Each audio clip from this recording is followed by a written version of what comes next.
Hello guys, good morning. Welcome to my YouTube channel. Guys, in this course we are going to discuss the various functions of RBI. In our previous video we discussed about the organization structures of RBI, how RBI work and the key areas of RBI. So before starting our today's video, let's have a quick look over our previous class.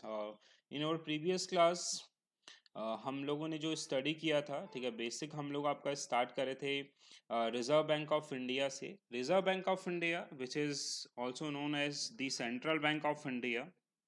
अब अगर हम लोग किसी को भी central bank बोलते हैं तो उस इसका मतलब है कि उस पर्टिकुलर इकोनॉमी के अंदर बैंकिंग से रिलेटेड ए टू जेड जितनी एक्टिविटीज़ आपकी होती हैं वो सारा मॉनिटर, सुपरवाइज या रेगुलेट करने का काम करेगा वहाँ का सेंट्रल बैंक। तो इंडिया के लिए ये सारा काम आपका आरबीआई करता है, ठीक है। देन हम लोग आपका जो अभी तक स्टडी कर चुके हैं वो आपका introduction to RBI, organization structure and subsidiaries, ये सारी चीज़ें हम लोगों ने पढ़ी थी। आज का जो वीडियो है इसमें हम लोग आपका आरबीआई के फंक्शंस को आपका स्टडी करेंगे, ठीक है। तो अगर हम लोग इंट्रोडक्शन पार्ट पे बात करें तो 1924 में हिल्टन यंग कमीशन के रिकमेंडेशंस पे एक टीम फॉर्म किया गया, ठीक है, जिसके रिकमेंडेशंस पे अप्रैल 1 1935 आरबीआई को स्टेब्लिश किया गया under RBI act 1934।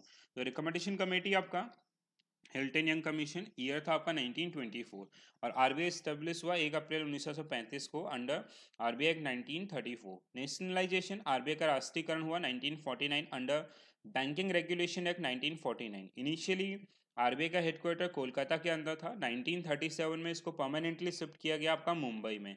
4 local board officers RBI के लिए हैं, Delhi, Mumbai, Kolkata and Chennai. 19 regional offices and initial capital was 5 crore. 5 crore was divided into ₹100 each share, fully paid up, ठीक है, जो जितने भी शेयर्स आपके हैं उसमें।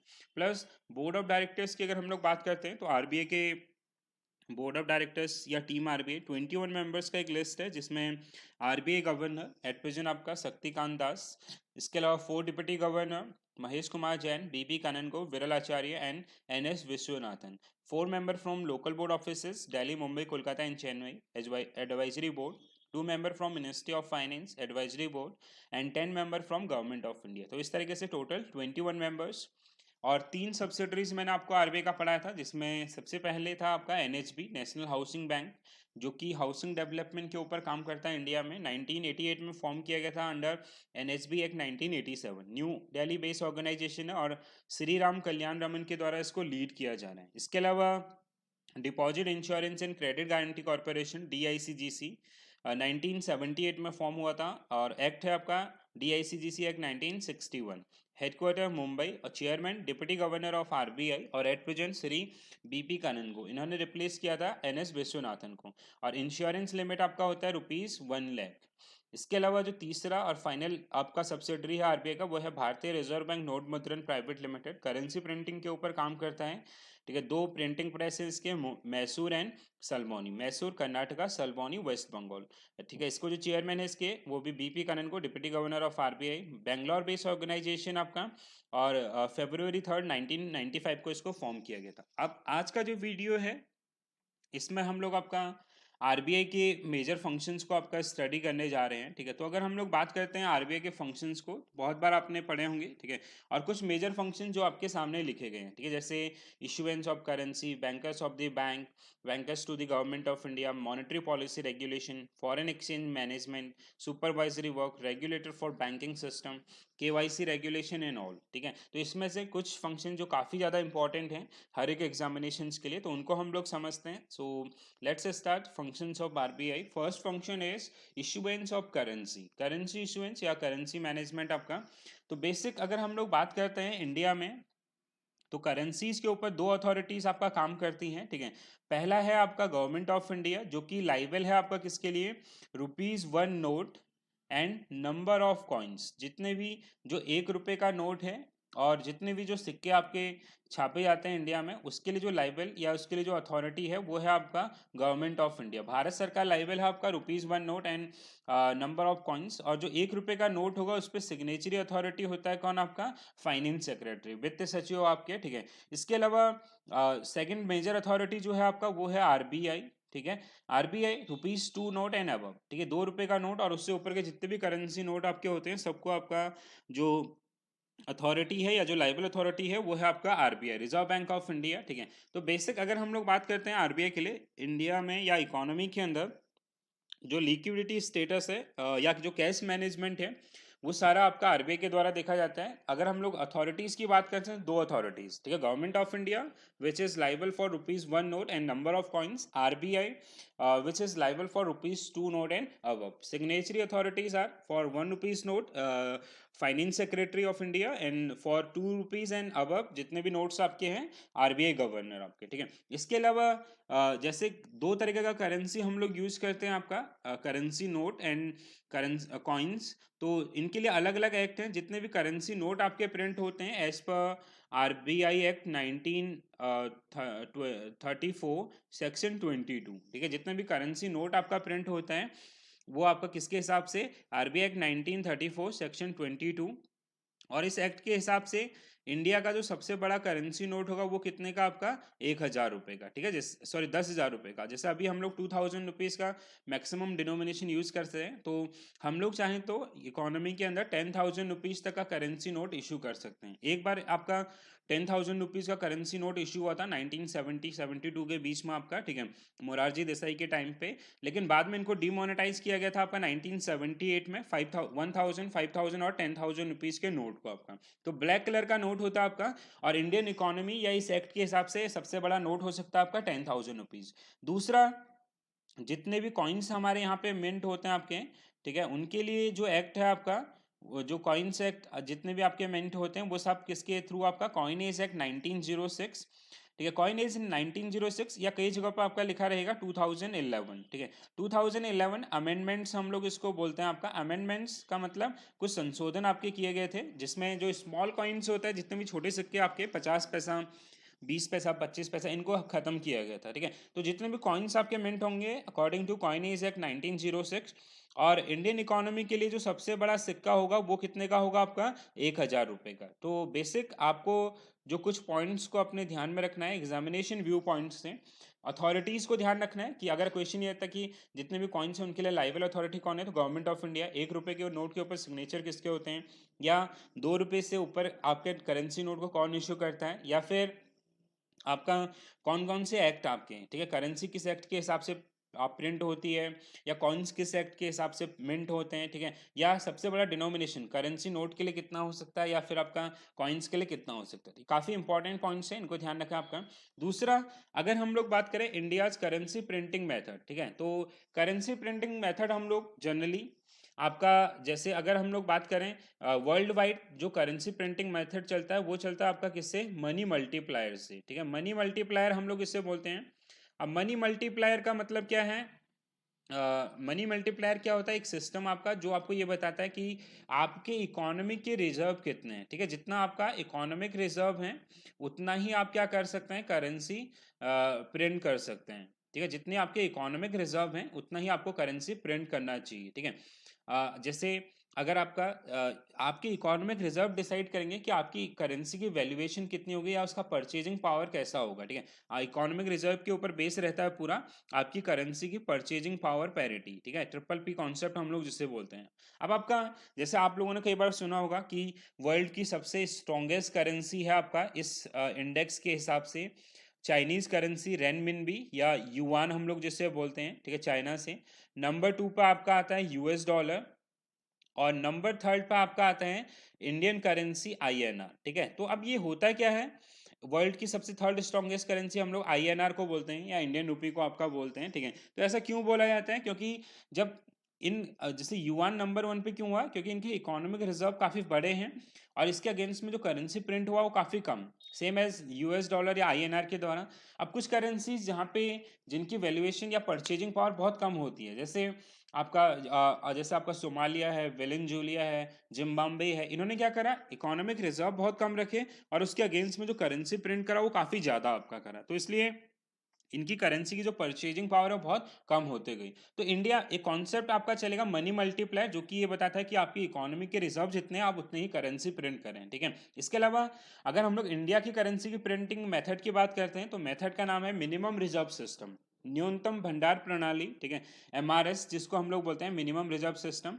अभी जो मिनिमम रिजर्व सिस्टम है ये क्या बताता है, इसके थ्रू हम लोग आपका जब भी करेंसी प्रिंट करते हैं तो 200 करोड़ की स्लॉट में आपका करेंसी प्रिंट होता है, 200 करोड़ के स्लॉट आपका करे जाते हैं, जिसमें 115 करोड़ का हम लोग गोल्ड रखते हैं और आपका 85 करोड़ का अदर्स। अब 85 करोड़ अदर्स में क्या आएगा, जैसे foreign currencies including SDR, foreign securities and all, ठीक है। तो जैसे हम लोगों ने रेशियो यूज करा MRR, आपका न्यूनतम आरक्षित अनुपात क्या है, 115:85, ठीक है। कभी भी जैसे हम लोगों ने 200 करोड़ का करेंसी प्रिंट किया तो 200 करोड़ के लिए हमें क्या बनाना पड़ेगा, रिजर्व बनाने पड़ेंगे, और उस 200 करोड़ का रिजर्व जो होगा वो कुछ इस रेशियो में आपका 115, 115 करोड़ का gold and 85 crore others. Others में आपका foreign securities and foreign currencies आपका, ठीक है, इंक्लूडिंग SDR। तो इंडिया की करेंसी प्रिंटिंग मेथड का नाम है आपका मिनिमम रिजर्व सिस्टम, 200 करोड़, और रेशियो आपका रहेगा 115:85। मनी मल्टीप्लायर कॉन्सेप्ट जो कि वर्ल्ड वाइड आपका चलता है, जो कि ये बताता है कि आपके इकोनॉमिक रिजर्व कितने हैं, उसके बदले में आप कितना करेंसी प्रिंट करें, और वही डिसाइड करेगा कि आपकी करेंसी की परचेजिंग पावर कितनी रहेगी, ठीक है। और परचेजिंग पावर के हिसाब से वर्ल्ड की सबसे स्ट्रॉन्गेस्ट करेंसी है युआन, और इंडियन करेंसी आपका आता है 3rd नंबर पे, ठीक है। अगला आपका, अगर हम लोग बात करते हैं मिंटिंग इन इंडिया, मिंटिंग का मतलब क्या होता है आपका, जहाँ से सिक्के मिंट होते हैं, ठीक है। मिंटिंग का मतलब है टकसाल, जहाँ पे सिक्के छपते हैं। तो इंडिया में 4 प्लेसेस हैं आपके जहाँ से कॉइन्स मिंट होते हैं, आपका मुंबई, कोलकाता, हैदराबाद एंड नोएडा, ये 4 प्लेसेस हैं जहाँ से कॉइन्स मिंट होते हैं, ठीक है। तो मुंबई, कोलकाता, हैदराबाद एंड नोएडा, इनको ध्यान रखें। अगर आप कभी करेंसीज को या कॉइन्स को ध्यान से पढ़ेंगे तो उसमें एक चीज आता है आपका मार्क ऑन मिंट। अगर आप कभी अपने सिक्के को ध्यान में रख देखते हैं, ठीक है, तो उसमें एक निशान बना होता है, ठीक है, जिसको हम लोग बोलते हैं आपका mark on mint. Mark on mint का मतलब क्या होता है, जैसे सपोज करो ये आपका कॉइन है, तो यहाँ पे ईयर मेंशन होता है, सपोज करो 2019 में कोई कॉइन आपका मिंट हुआ है, तो इसके नीचे एक साइन बना होता है, ठीक है, ठीक है, जिसको हम लोग क्या बोलते हैं, मार्क ऑन मिंट, ठीक है। अलग अलग कॉइन्स पे अलग अलग निशान आपका बना होगा, ठीक है। जैसे अगर वो सिक्का आपका मुंबई से छपा है तो क्या लिखा रहेगा, M मुंबई या B बॉम्बे, ठीक है। अगर वो आपका कोलकाता से छपा है तो आपका C मार्क होगा, या फिर आपका नो मार्क, विदाउट मार्क, ठीक है। अगर उसके नीचे कोई मार्क नहीं है या फिर सी लिखा है तो इसका मतलब वो कहाँ से मिंट हुआ है, आपका कोलकाता से, ठीक है। अगर आपका हैदराबाद से मिंट हुआ है तो क्या होगा, या तो स्टार मार्क होगा हैदराबाद से अगर मिंट है, या फिर क्या होगा, स्टार के अलावा डायमंड पॉलिश विद डॉट, एक डायमंड का साइन होगा, फिर इसके ऊपर एक डॉट बना होगा, ठीक है, डायमंड पॉलिश विद डॉट जिसको हम लोग बोलते हैं, ठीक है। तो डायमंड पॉलिश विद डॉट, ठीक है, डायमंड पॉलिश विद डॉट जिसको बोला गया आपका। इसके अलावा अगर हम लोग डायमंड पॉलिश विद डॉट जो कि आपका हैदराबाद से मिंट होगा आपका, ठीक है। इसके अलावा अगर नोएडा से है तो आपका सिंगल डॉट, ठीक है, नोएडा से अगर है तो एक ऐसा बड़ा सा सिंगल डॉट आपका फील्ड है। तो अगर जैसे 2019 का ये सिक्का मिंट है और इसके नीचे एक सिंगल डॉट बना है, इसका मतलब क्या है कि ये कॉइन कहाँ से मिंट हुआ है, नोएडा से। तो इस मार्क ऑन मिंट इसको बोला जाता है, कौन सा सिक्का कहाँ से छपा हुआ है। सबसे ज्यादा जो सिक्के आपको मिलेंगे वो नोएडा से, देन हैदराबाद, देन कोलकाता। मुंबई से बहुत रेयर आपका, अभी मुंबई से बहुत कम मिंटिंग आपके होती है। तो ये 4 प्लेसेस जहाँ से सिक्के मिंट होते हैं इंडिया के अंदर, मुंबई, कोलकाता, हैदराबाद एंड नोएडा।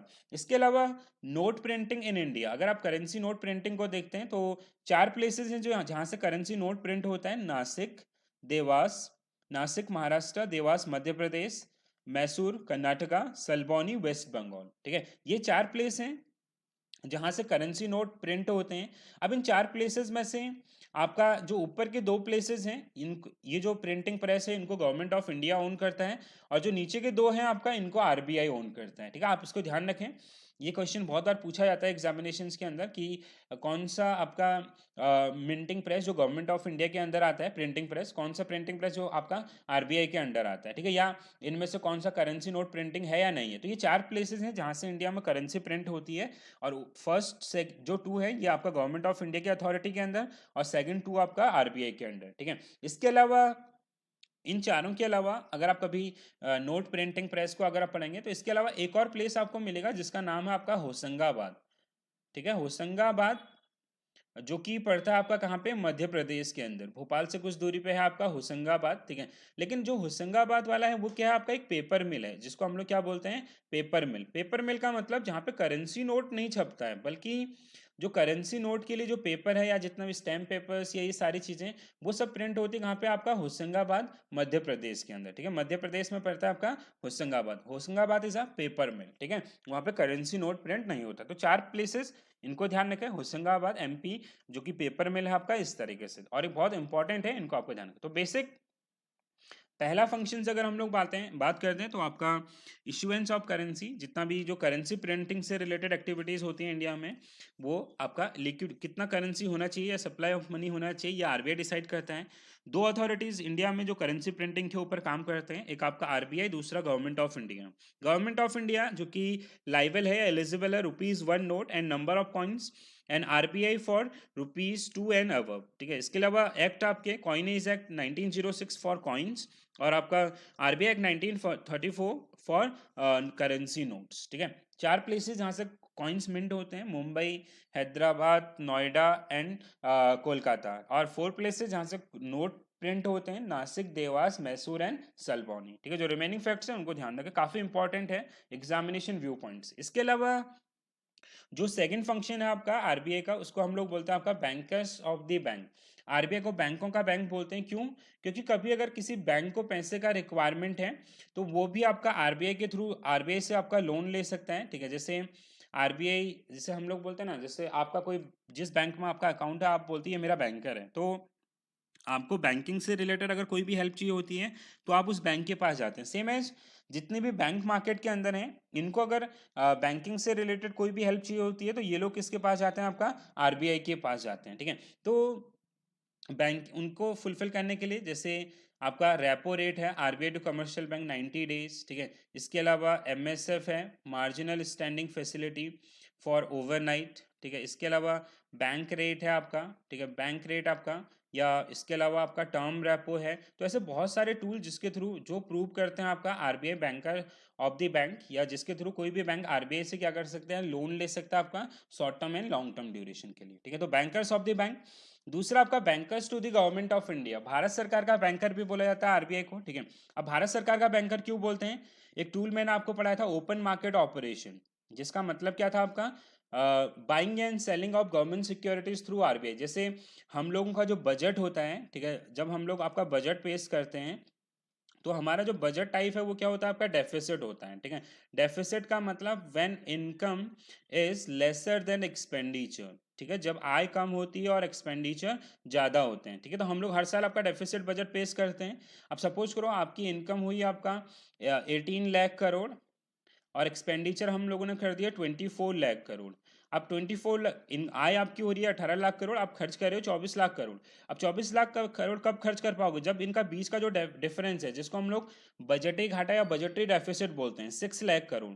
तो ये 6 लाख करोड़ हमें क्या करना पड़ेगा? बोरो करना पड़ेगा। और इस पैसे को बोरिंग करने में हेल्प करता है कौन? आपका आरबीआई, गवर्नमेंट ऑफ इंडिया की, जिसके थ्रू वो कुछ बॉन्ड्स एंड गवर्नमेंट सिक्योरिटीज को सोल्ड आउट करता है। तो इसलिए कभी अगर गवर्नमेंट ऑफ इंडिया को पैसे का जरूरत है तो उसको भी फुलफिल किया जाएगा आपका आरबीआई के द्वारा। इसलिए हम लोग आरबीआई को क्या बोलते हैं? आपका बैंकर्स टू द बैंक। इसके अलावा जो अगला फंक्शन है आपका सुपरवाइजरी वर्क, ठीक है। आरबीआई से रिलेटेड जितनी भी एक्टिविटीज होती हैं उनको सुपरवाइज, मॉनिटर, रेगुलेट, या कोई भी बैंकिंग सिस्टम से रिलेटेड जितनी एक्टिविटीज हैं आपका, ठीक है। कोई बैंक खुलेगा तो कैसे खुलेगा, उसके गाइडलाइंस, और उन गाइडलाइंस को बैंक प्रॉपर्ली फॉलो कर रहे हैं या नहीं कर रहे हैं, ये सारा देख रेख करने का काम कौन करेगा? आपका आरबीआई, ठीक है। इसके अलावा regulator for banking system in India, कोई भी नया बैंक खुल रहा है तो उसके लिए गाइडलाइंस क्या क्या होंगी, जैसे मिनिमम कैपिटल कितना होना चाहिए, ठीक है। इसके अलावा आपका जैसे बोर्ड ऑफ डायरेक्टर्स कितने होने चाहिए, कितने मिनिमम ऑफिसेज होने चाहिए इंडिया के अंदर, एम्प्लॉय स्ट्रक्चर क्या होना चाहिए, सब एवरीथिंग, ठीक है। कोई बैंक खुलने से लेके बंद होने तक सब कुछ आपका आरबीआई ही डिसाइड करता है। तो इसलिए regulator for banking system in India. अगला फंक्शन आपका काफी इंपॉर्टेंट फंक्शन आपका केवाईसी रेगुलेशन एंड सुपरविजन, ठीक है। केवाईसी हम लोग जानते हैं ऐसा, नो योर कस्टमर, ठीक है, जो कि एक डॉक्यूमेंटेशन है जिसके थ्रू क्या होता है, कोई भी कस्टमर अपने आप को इंट्रोड्यूस करता है बैंकिंग सिस्टम से, तो हम लोग इसको क्या बोलते हैं? आपका KYC is a introduction documentation, ठीक है। एक ऐसा डॉक्यूमेंटेशन जिसके थ्रू आपका कोई भी इंडिविजुअल अपने आप को क्या करता है? इंट्रोड्यूस करता है उस फाइनेंशियल सिस्टम के साथ, ठीक है। अब ये जो केवाईसी है, इससे रिलेटेड 3 पॉइंट आपके बनते हैं क्वेश्चंस। पहला फुल फॉर्म याद रखें, दूसरा केवाईसी कौन से एक्ट के अंडर आता है, तो आपका आंसर होगा बैंकिंग रेगुलेशन एक्ट 1949। तीसरा क्वेश्चन आपका अंडर बैंकिंग रेगुलेशन 1949 किस सेक्शन में केवाईसी को डिफाइन किया गया? तो सेक्शन 35A। तो section 35A of Indian banking system या बैंकिंग रेगुलेशन एक्ट 1949 जिसमें केवाईसी को डिफाइन किया गया है। और डिफाइन किया गया कैसे? KYC is a introduction documentation.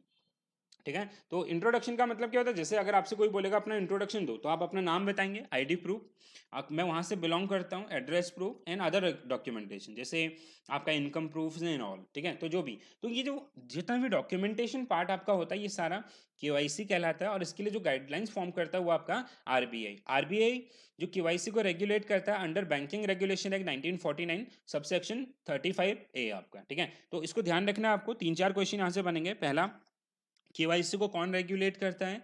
दूसरा, फुल फॉर्म याद रखें, किस एक्ट के अंडर और कौन सा सेक्शन। सबसे इंपॉर्टेंट है आपका ये सेक्शन, जो सबसे ज्यादा बार पूछा गया है एग्जामिनेशंस के अंदर।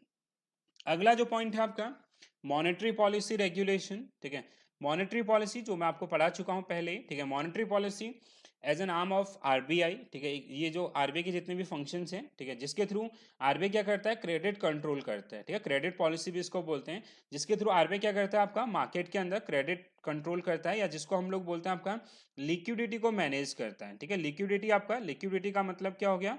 Supply of money. ठीक है, कंट्रोल सप्लाई ऑफ मनी, तरलता आपका कि कितना पैसा एट अ टाइम इकोनॉमी के अंदर होना चाहिए, जिसके टारगेट क्या होते हैं? दो मेजर। पहला आपका इन्फ्लेशन, ठीक है, और दूसरा आपका ग्रोथ। ठीक है, कि आपका इन्फ्लेशन का लेवल क्या है और आपका ग्रोथ का स्टेटस क्या है, इन दोनों के बीच में एक विन विन कंडीशंस, आपका एक बैलेंस क्रिएट करने के लिए हम लोग यूज करते हैं आपका मॉनेटरी पॉलिसी को। तो मॉनेटरी पॉलिसी के बहुत सारे टूल्स आपके होते हैं, जैसे CRR, कैश रिजर्व रेशियो, जो कि अभी चल रहा है कितना आपका 4%। इसके अलावा SLR, स्टेचुरी, CRR को हम लोग बोलते हैं कैश विद आरबीआई। SLR आपका 19.50%, स्टेचुरी लिक्विडिटी रेशियो, सांविधिक तरलता अनुपात 19.50%, जो कि हर कोई बैंक अपने NDTL का अपना इतना परसेंटेज अपने पास मेंटेन करते हैं। रेपो रेट आपका 6.25%, the rate at which RBI lend money to commercial bank for short term duration and pledged by government securities. Reverse repo rate 6%, the rate at which commercial bank deposited their excess money with RBI. MSF 6.50%, the rate at which RBI lend money to commercial bank for overnight.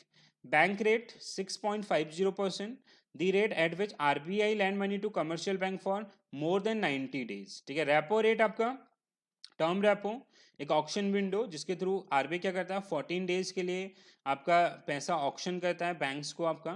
और open market operation क्या हो गया आपका? Buying and selling of government securities through RBI द्वारा सरकारी प्रतिभूतियों की खरीद बेच। ठीक है, तो इतने सारे टूल्स आपके जिनको यूज करके आरबीआई क्या करता है? मार्केट के अंदर आपका लिक्विडिटी को मैनेज करता है। ठीक है, लिक्विडिटी को आपका, और टारगेट क्या होता है? To control inflation and price stability and maintain the growth level. ठीक है, विकास दर को भी मेंटेन करना आपका।